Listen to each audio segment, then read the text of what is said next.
মানবের সুরতে এক ফেরেশতা হযরত ইদ্রিস আলাইহিস সালামের সাথে 3 দিন ধরে আছে। তো ইদ্রিস আলাইহিস সালামের একটু সন্দেহ হলো ওনার কথাবার্তা চালচলনে। জিজ্ঞেস করলেন, এই তুমি সত্য করে বলো তো তুমি কে?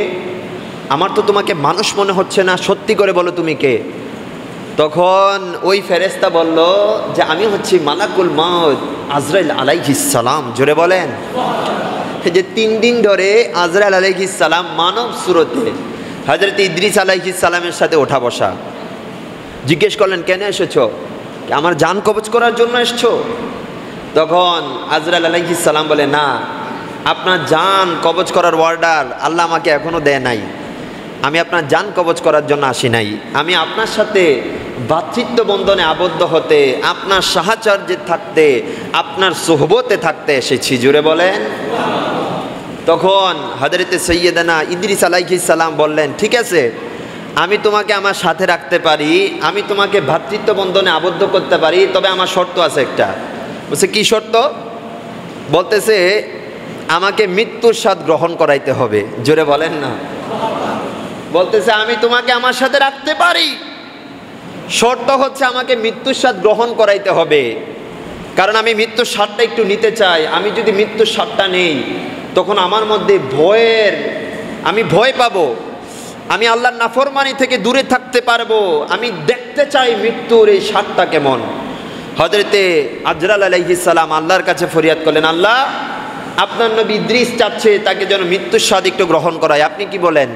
আল্লাহ বলেন, যাও, তোমাকে অনুমতি দিলাম, আমার নবী যেহেতু চেয়েছে তাকে তুমি মৃত্যুর স্বাদ গ্রহণ করাও। জোরে বলেন।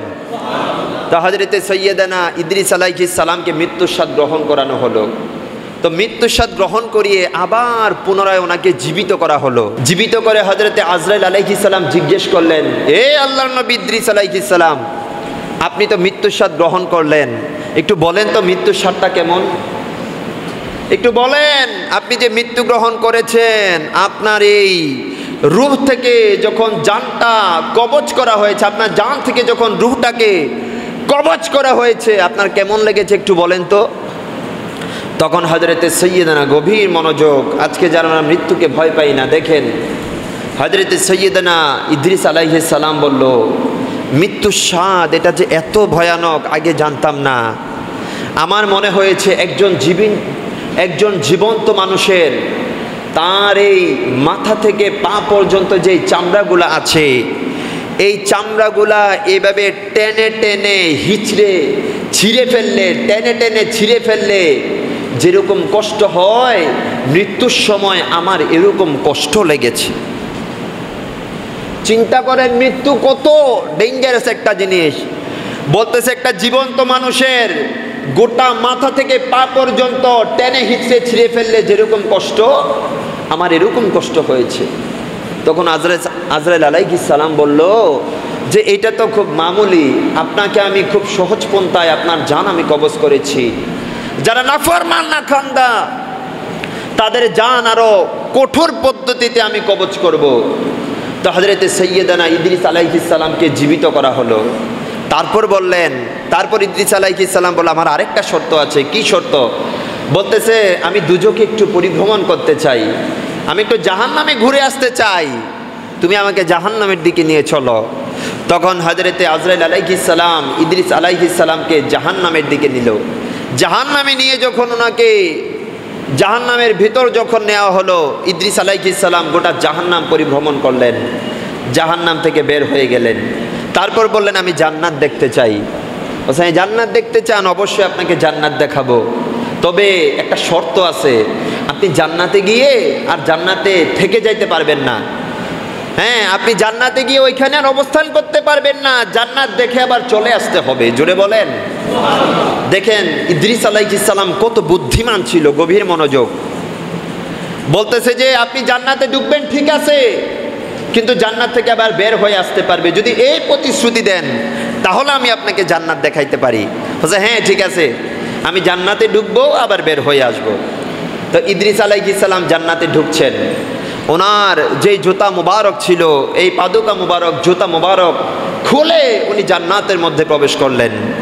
এবার জান্নাতের মধ্যে যখন প্রবেশ করলেন, জান্নাতের নাজ নিয়ামত দেখলেন, দেখার পর উনি বের হয়ে গেলেন। জোরে বলেন। এবার দেখেন, দেখার পর উনি কি হইলেন? বের হইলেন। বের হয়ে কি করছে? আবার সাথে সাথে দৌড় দিয়ে জান্নাতের মধ্যে ঢুকে গেছে। জোরে বলেন, আরো জোরে বলেন না সুবহানাল্লাহ। একবার বের হয়েছে, বের হওয়ার পর আবার দৌড় দিয়ে জান্নাতের মধ্যে ঢুকে গেছে। এবার আজরাইল আলাইহিস সালাম বলল, হে আল্লাহর নবী ইদ্রিস আলাইহিস সালাম, আপনি আবার জান্নাতে ঢুকে গেলেন, চলে আসেন, জান্নাত থেকে চলে আসেন। আপনি তো আমাকে প্রতিশ্রুতি দিয়েছিলেন জান্নাতে গেলে আবার আপনি চলে আসবেন।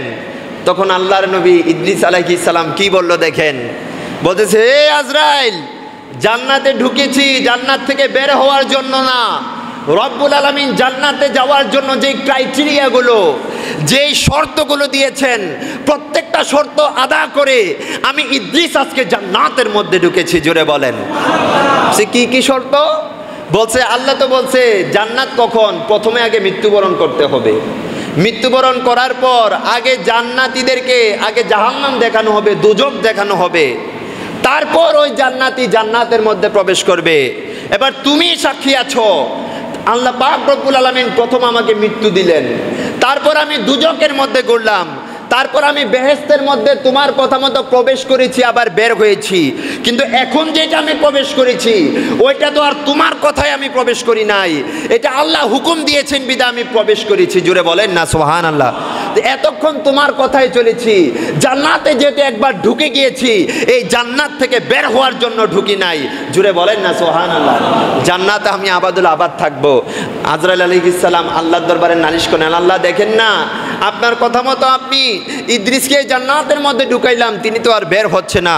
তখন আল্লাহ বলে, আমি আল্লাহ এই প্ল্যান পরিকল্পনা করে রেখেছি যে আমার নবী ইদ্রিসকে আমি জান্নাতের মধ্যে রাখবো। জোরে বলেন। তাহলে এই হচ্ছে জান্নাত বাবা। জান্নাতে বাবা একবার যদি ঢুকেন, এই জান্নাত থেকে আর কখনো বের হতে পারবেন না। যখন দেখবে জান্নাতীর এই জান্নাত, তখন জান্নাতীর আমার আল্লাহর শুকরিয়া জ্ঞাপন করবে।